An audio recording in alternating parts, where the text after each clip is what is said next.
Hey guys, how you doing? It's early February and we had a break in the weather. It's supposed to be in the 40s to 50s the next few days. So I figure it's as good a chance as any to get out and do some work on my Dodge. What I've got is a 2002, it's a Ram 2500 with the Cummins.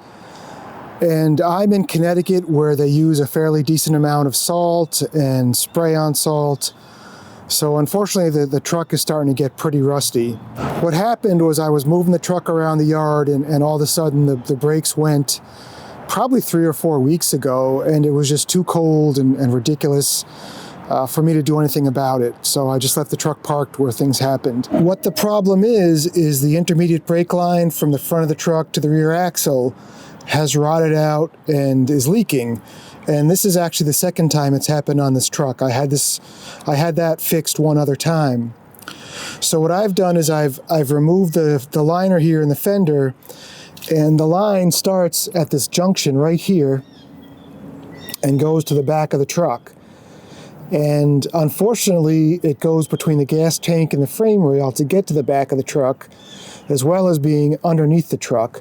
So it's pretty tough to get to. Right now, I'm at the rear driver's side tire.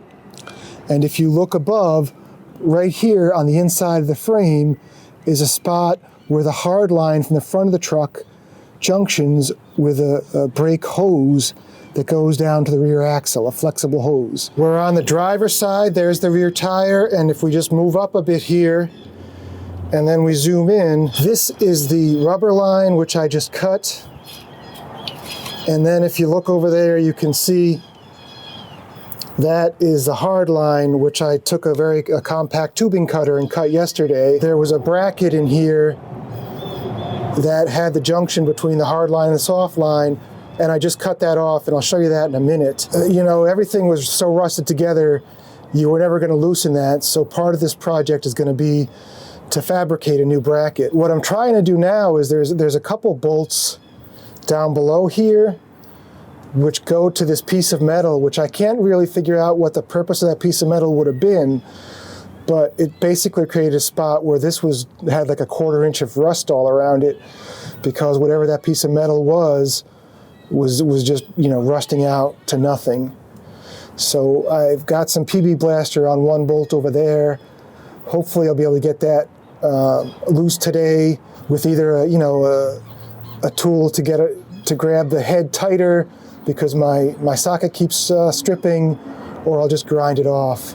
But you know, I want to get this metal piece off here because it's just causing more rust. The one thing I want to say about working under here is, unfortunately, without a lift, it is just the most awkward spot to be working, because to get up high enough, I need to brace myself up on one elbow, which basically leaves me one hand or a really awkward stretch to get up there. Hopefully I'll figure out a better way of doing this. This is the bracket I took off yesterday, and it was bolted. There was one bolt through the truck over here, and then here you can see the rubber line, and then here's where the hard line was. I'm really impressed with how thick these rubber lines are. This line actually ended up breaking where, you know, whenever the guy before had done it, this is just steel brake line that they ran on the truck, and they put the curlicue in, which is supposed to help, you know, control vibration, but it basically just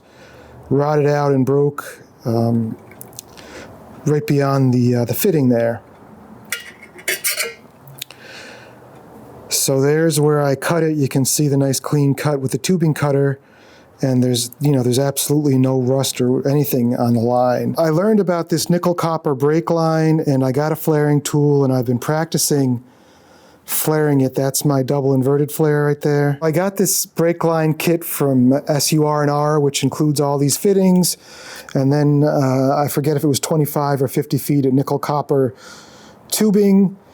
And my plan is to take this inverted flare fitting and just do an inverted flare, you know, like 6 inches away here, and hook into the old steel line, and then put a piece of nickel copper between these 2 points. This isn't a compression fitting. this is, you know, it is a flare fitting, and that's my plan for the short-term fix, which may turn into long-term, we'll see. Eventually, what I want to do is go ahead and pull the bed and pull the fuel tank and replace the whole line from the front of the back of the truck with this, this stainless piece. I got this from a company called Finalizing. And this is what's known as a shipping bend over here. So you put this down and you can kind of roll it out and straighten it out. And then this is a shipping bend as well. But this is the line going from the front to the back of the truck in stainless, pre-bent, pre-cut, you know, just plug and play. Eventually, this is what I want to do. However, by the time I remove the bed, remove the tank, fix other issues I find, that's going to take a while to get done, for me at least. So, well, this is what I want to do eventually.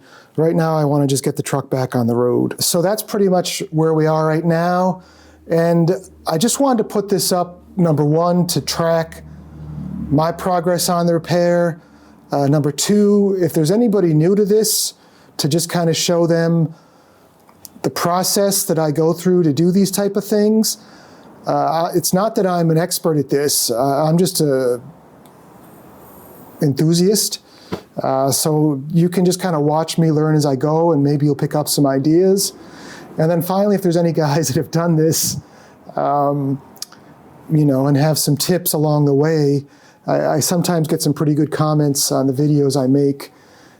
So this can be watching me do the work, but then read the comments and see if other people have some other great ideas as well. All right, guys, well, I got the bolt out that was somewhere in here. I don't really remember exactly where it was. The first thing I did was I used my Craftsman 3/8 socket, and I don't know if you guys can see or not, but I ended up splitting the socket right there. So then I got my Irwin bolt extractor set, which I purchased on my last repair for this truck. And I think a bolt extractor set is just one of those tools that's great to have because you never know when you're going to need it. But I really like the Irwin. I got another set that didn't have the twist to it, and it didn't bite as well. So I really do like these Irwins, but I got to knock that out still. Here's that bracket, and I really don't know what purpose this would have served. And then this is all the metal, which just turned into this chunk of rust that was underneath. And what I've been doing is once I get under there, my preferred weapon to remove rust is a slag hammer. The pointy end gets right through it. So there's the end results up top. And I got all that really thick rust out of there. And I think the metal is looking pretty solid under there. So I think we're good to go, but I really do want to get the bed off of this truck sooner than later so I can do some Pour 15 or some chassis saver, or just give this frame and undercarriage some TLC. I do just want to state once again that this really sucks. I can't sit upright. If I do, I bump my head. I can't really reach up there without, you know, using one arm on an elbow to get up. Maybe I'll figure it out as this project progresses. One thing I want to say, if you're ever using one of these bolt extractors, or, you know, just using a big wrench and a lot of force to break something free, is to keep in mind where your hands are going to go. If the bolt snaps or slips, I'd almost consider it mandatory to wear thick leather gloves when you're doing this, so you don't smash your hands as badly.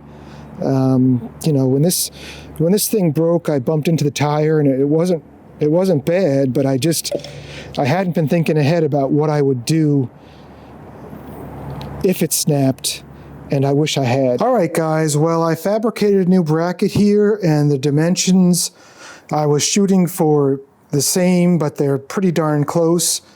I did a dry run, and this bracket's going to fit perfectly fine in the spot. And it only had one bolt, and then there was just like a little locating tab. I'll put some Loctite on this and a locking nut, and I don't think we're going to need the locating tab at all. So there we go, guys. I got the new bracket all painted up and ready for installation. I chipped off all the really heavy rust under here, and then I gave it a good dousing of fluid film. I did figure out what that metal was at the bottom here. There used to be some bump stops on the truck, so I guess that was the brackets that held the bump stops on. So I do need to see if I can find some bump stops. I went online last night and I didn't see any, but I'll keep looking.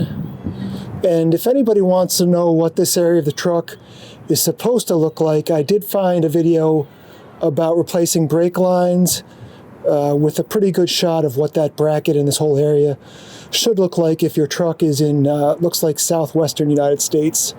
So check the description and there's a link down there. The next thing for me to do is to go ahead and replace the rubber line that goes from the rear axle up to the frame.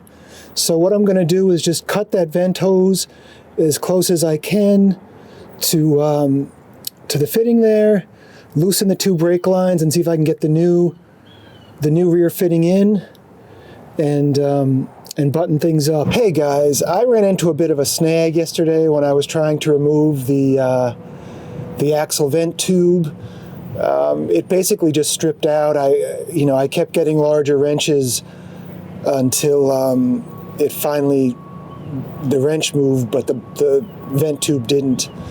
So what I'm gonna do is, very calmly see if I can find, make sure I got the right size socket on the wrench.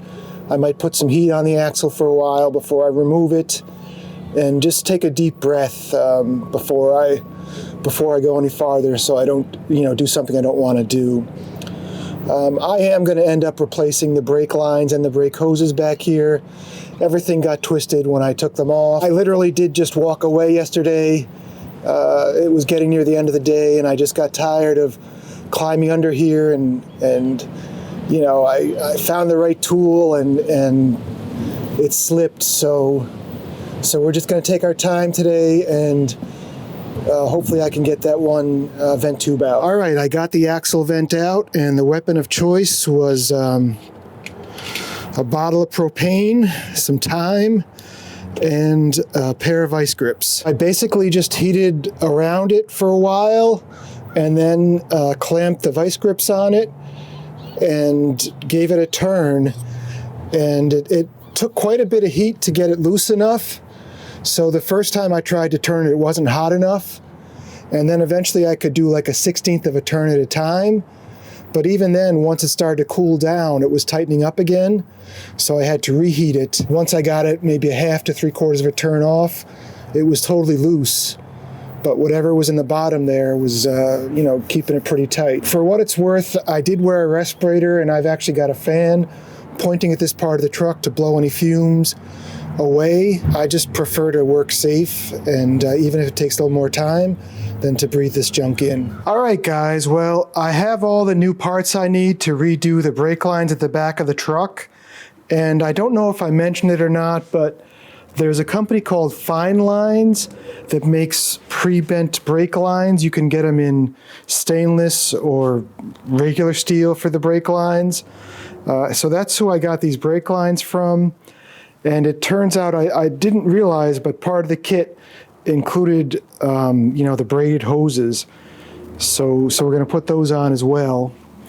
I have this piece, which is the piece that goes from the intermediate line down to the axle, the flexible piece. So we're good there. And then I did order this little piece here, which was amazingly, it was only like $3 or $4 for this piece. It's still a stock part. I got it off of Rock Auto. So we have the piece we need there. And I did check the thread against the old piece, so everything's looking good. So if we got everything right, this is everything we need for the back. If we put our splice in the right spot, we can anchor this in and then just make a shorter piece of line to connect the old intermediate line to this line here. So what I'm going to do now is see if I can just go ahead and get all this stuff on, but I'm not going to go super tight with anything. First, I want to just kind of get everything lined up, and then I'll worry about tightening it down all the way.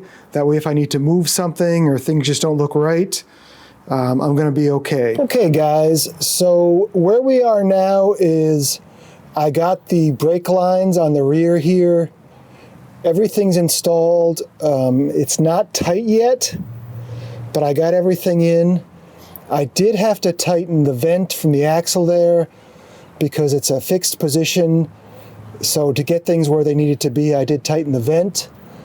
On this one spot above the pumpkin there's a hole down, and I had to get a wrench and put it underneath to hold what was under there to get the lock nut on top off, or the nut on top off. I don't know if it's a lock nut or not. That was a little bit tricky.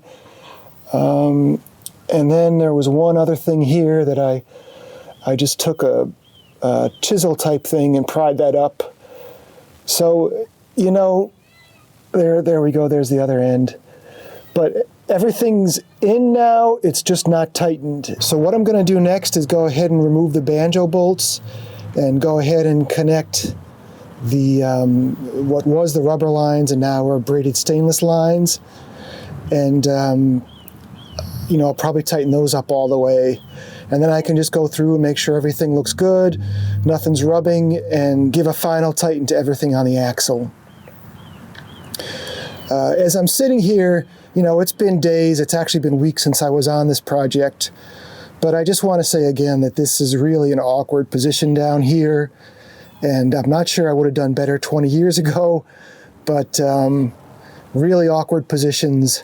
So this is a job you might want to break into pieces an hour or two at a time, because it is just really freaking awkward working under this truck. So here are the old brake lines from the rear axle, and I don't think I ever replaced these,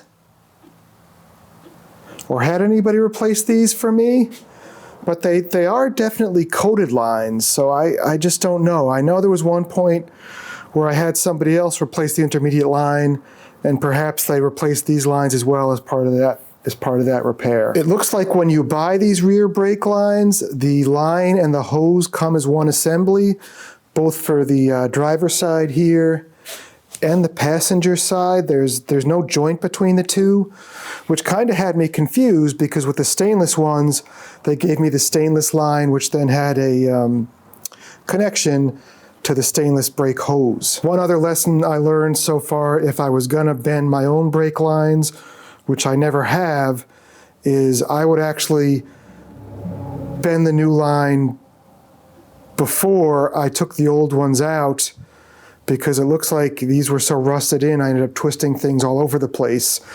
So it would be easier to bend it on the truck. I suppose in the end, you're basically just trying to get from one spot to another spot, go through all the hangers and make sure you don't have the brake line rubbing against anything, so it's gonna cut a hole in it.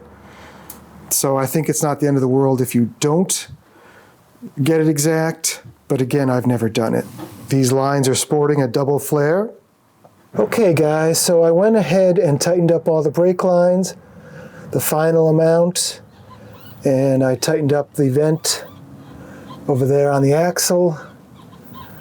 Everything's back where it belongs. I don't have anything rubbing. And I will say that I had a little bit of trouble with the brake hoses at the end there, because they kept kinking when I was trying to tighten them. So what I ended up using was this tool right here by OTC, which is made for brake line nuts. You see how the tip there has the 6 sides? So you can get a really good grip on the brake line nuts. And I didn't really get them to hold the nut per se, but just so that I could lock the hose in position and then only turn the side with the brake line on it. I tried using 2 wrenches and I ended up moving things around a little bit, so those seem to work really well. The other thing I ended up doing was, once I got the hose and the brake line connected, there was a little bit of slack in this joint, so I put my fingers around here, pulled back, got this in, and just pinched the wire back there a little bit to make it a little more solid. The next step is going to be to go ahead and put some kind of a flare on that brake line, and then put fittings on either side, and then put a union to connect the old brake line to the new brake line to bridge that distance there, which is only like 2 or 3 inches. So I may end up actually cutting that brake line another 2 or 3 inches back just to give me a little more room to work with. But I also don't want to cut it so far back I don't have room to make another flare if I screw up the flare.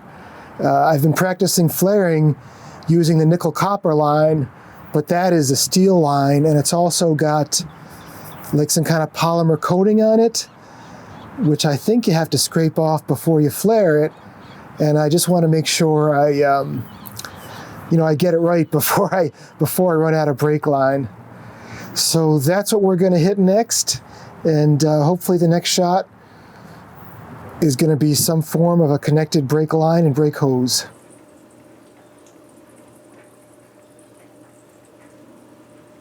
I finally got smart and I cut off the spare tire holder up there because I haven't had a spare tire in years. It rusted out a long time ago, but that metal was getting really sharp and I didn't want to cut the back of my neck on it.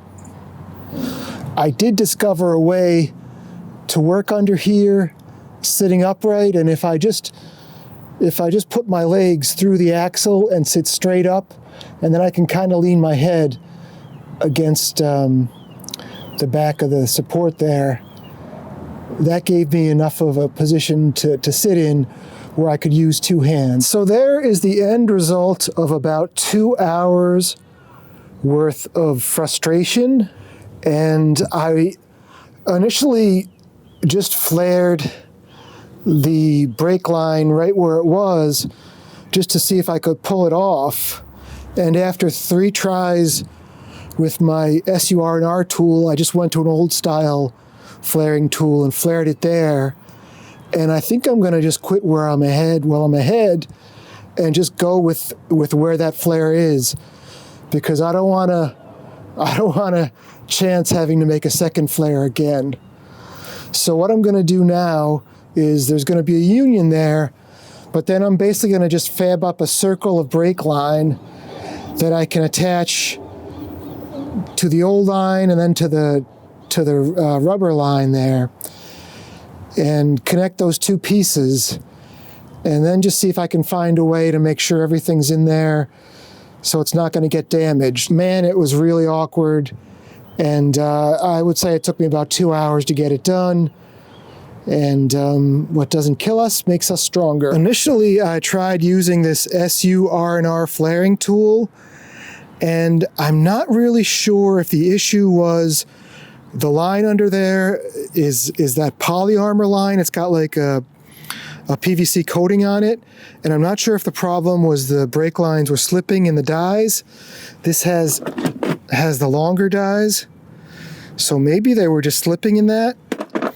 And I stored the tool in the garage last night, and it was a colder night last night, and I've had issues with this tool where it doesn't work as well when the hydraulic fluid is cold. But I gave it like 2 or 3 tries, and it just kept getting poorer results. And so I ended up going to the old, this is just a gear wrench double flaring tool, but there's a couple companies that sell this one. And so when I use this, which it does have decent teeth in there. I got it on the second try with this one because the first try I didn't tighten the clamps enough. And I mean, again, it was just incredibly awkward. There was just barely enough room to work. It was, I'm sure flaring brake lines gets worse, but this is the first time I flared one on a car, and man, it was awkward. I don't really know the answer because I really do like the SUR&R tool, but it just wasn't really doing very well today with the poly line or the cold weather. I'm not sure which. So, the old school, what we're going to say cheapy tool was the answer this time. Who knew simpler sometimes is better? All right, guys, I got a piece of brake line bent and in there, and I just need to give it one more check and do a final tightening of the lines, and then put the clamp on that hose. There's the union I installed. I've got a little pigtail coming down into this rubber line, and everything is anchored really well here. you know, it's rigid on the frame, and then we've got the rubber line here where the sway is. And, you know, I just, this is such an awkward spot to be working in. And again, this is the first time I've ever done a repair like this.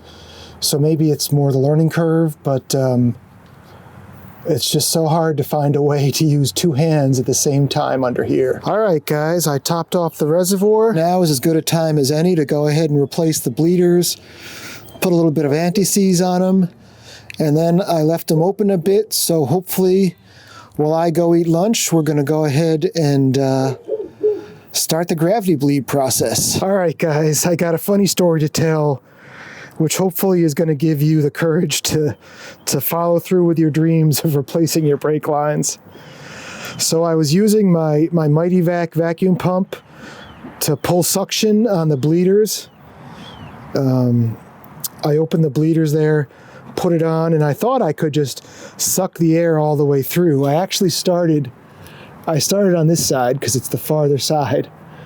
So after just pumping and pumping and pumping, and I wasn't building up any pressure in the vacuum pump, and I was just like, what the heck, man? Why is this not working?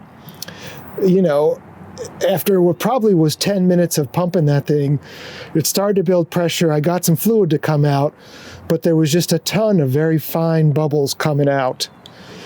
So I kept doing that and kept doing that, kept getting these fine bubbles. So eventually I decided to go in the house and get my son and ask him to give me a hand pushing the pedal. So this is where it gets hilarious. And it's kind of like you just need to, I think this is just a stress release. So my plan was to have him go ahead and push down on the brake pedal once. I would, you know, turn the bleeder half a turn and have the fluid come out. And, you know, that's how I would bleed it. It just seemed, if you have a second body, it actually seemed easier than using the Mighty Vac. So I have him push down on the brake pedal as I'm back here. I'm like, okay, go ahead, push down. And all I hear is the sound of like squishy fluid coming out.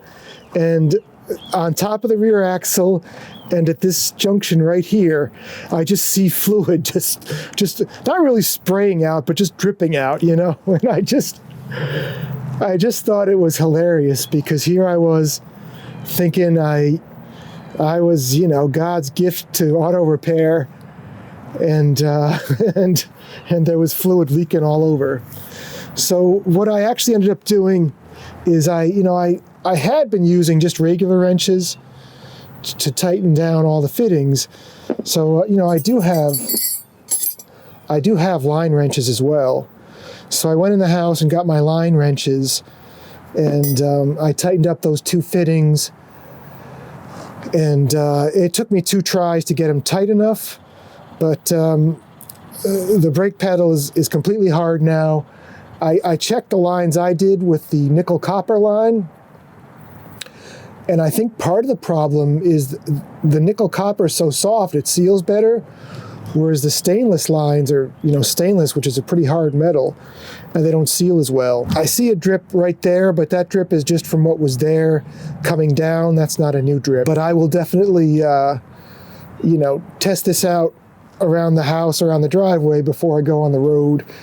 And then I'll park on the drive and see if I see any leak marks, you know, any drips on the driveway. But I just thought that was hilarious. So we've bled all the air, and I mean, the pedal is firm. She's not going anywhere. Sticking, feels good. So, you know, I'm gonna go ahead and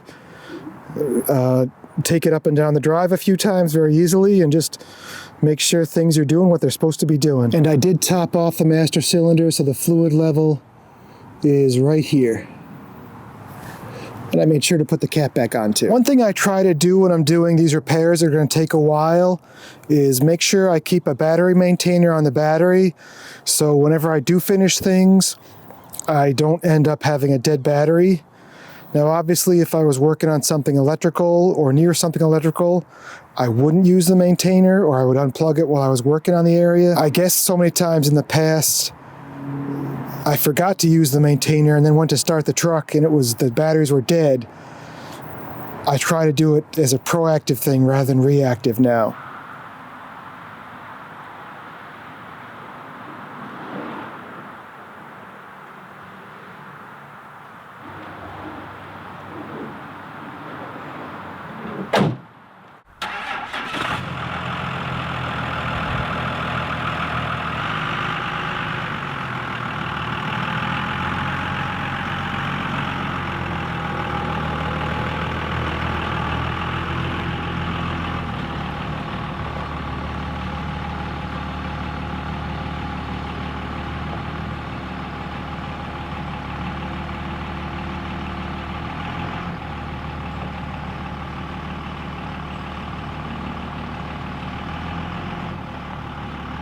All right, guys, I got everything back together over the weekend, and I'm happy to say that the brakes are working great. Good as new as far as I'm concerned, and they worked so well that I actually stopped and picked up some wood over the weekend and brought it home, and the truck still stopped really well. I went ahead and put the fender liner back in, and I want to show you a little bit more about that in a minute. And then you see how it looks kind of wet down there. What I try to do is just spray some fluid film whenever I finish working on a spot in the truck. So I sprayed it down with some fluid film, especially where the brake line fittings are, so hopefully they don't get rusted up. The level of the brake fluid in the reservoir is right about here, which is exactly where it was last time I filmed. After I took my first test drive, I came back underneath the truck. I checked to see if there were any leaks. I didn't see any leaks. Then I parked on some asphalt and just let it sit there overnight. Came back in the morning, there were no fresh drips on the pavement. Well, there was a fresh drip underneath the power steering pump, but that's a known issue. And then I came back and I just went ahead and, again, I just sprayed everything with some fluid film to try to prevent corrosion from getting back in. So there's the fluid film up top there. There we go, down on the axle. For what it's worth, our next video is going to be replacing the tailpipe, which hopefully is going to be a little more straightforward. But thanks to our friend Russ, there are no guarantees on that one. I do just want to show you guys a few things before we get going today. And the first one was this slimline plastic riveter, which I learned about from Flat Rate Master. And this is what I use for the Dodge front fender liner. So the rivets you need for the front fender liner are these guys right here, which are 1/4 inch diameter with a 5/32 to 13/32 grip, or 1/4 inch diameter. They're 1/4 inch diameter, but this little riveter just makes it really easy to put these plastic rivets in. So if you don't have one and you have a Dodge, you might want to consider getting one. I guess it goes like that. And then the other thing I wanted to talk about was the vent tube on the rear axle. So I bought this pair of cutters last year when I was doing some work on my cooling system. And basically it's just a simple pair of cutters, but it does a nice job cutting things nice and perpendicular to the hose, you know, not cattywampus and looking like a hack job. And then in this box here, which is what I call my brake box, I have this one toolbox where I keep all my brake tools as far as, you know, doing brake pads and rotors. I have so many tools now for brake lines. I have those in a separate area. But in the brake box,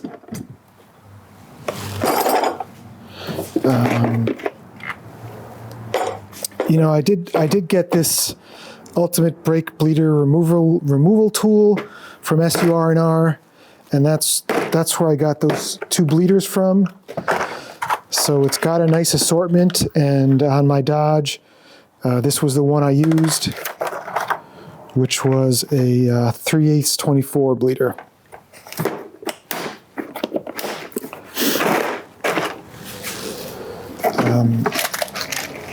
I did also get this little SUR&R copper washer kit, and I've added to it, but the Dodge was using, I don't remember if it was a 3/8 or a 10 millimeter, but I used one of those two sizes for the banjo bolts on the caliper because I replaced them.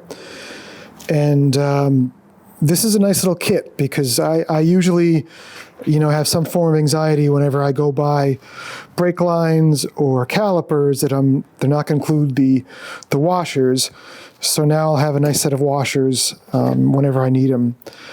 And I did, they have part numbers here, so I went online to Rock Auto, and I think they sell bags of like 10, so I did resupply the 3 smaller sizes just to make sure that I've always got copper washers when I need them. And then finally, for that rear axle vent tube, I bought this little kit here, which has these little clamps that you just use this little tool to put them on there, and you squeeze them with this tool.